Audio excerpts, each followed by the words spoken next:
My name is Norman Simmons, and I'm running for City Council for the Northeast District. Well, I think there's a lot of different issues, but one issue that I want to focus on, and particularly is programming, and that could be programming for youth and also programming for adults. That could be adults that's coming out of prison or incarcerated. I think that's a big issue because a lot of times, especially for the adults, those are the people in the community who's forgotten about. And a lot of times those are the people who's committing the crimes or the people that's falling through the cracks in the sense of us trying to upbring our community.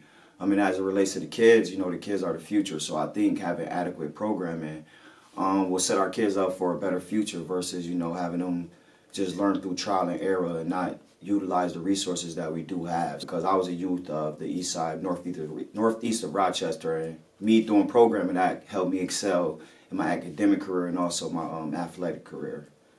Let's talk about your district more. What do you think is the biggest issue facing just your district? Again, it's a lot of different things, but primarily I want to say it goes to the inadequate housing, and I think it's also that programming aspect as it relates to the youth, because in my district on the Clinton and Clifford, that intersect, that's the biggest area of opioids in the city.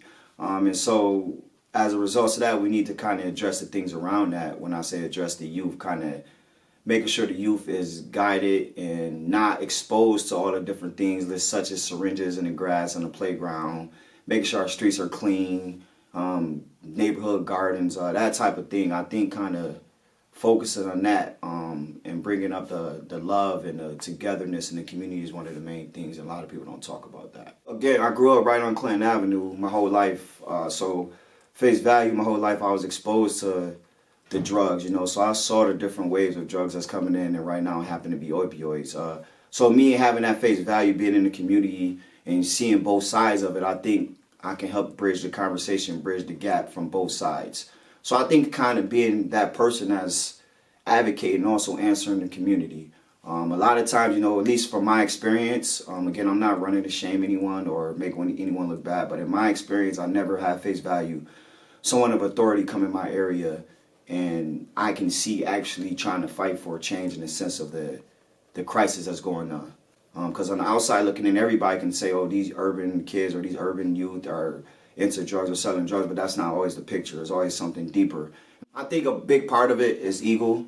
A lot of people in Rochester tend to think they need to be the one to say, I did this or I created this, when a lot of times it's not necessarily one person that creates anything.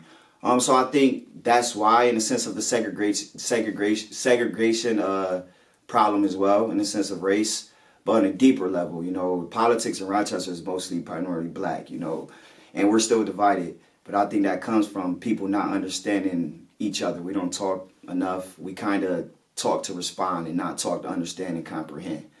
So me being one of the youngest candidates, I'm betting to bring that. That's kind of what I'm running off of, is kind of bringing that togetherness, bringing that being transparent to all and not thinking your way is the only way. So, for example, me being in this position, I see myself bringing youth who want to get into politics, kind of talking to them, letting them know it's not impossible, but on a deeper level, kind of setting up and utilizing the resources that we do have to help guide our youth. And I think that needs to be consistent.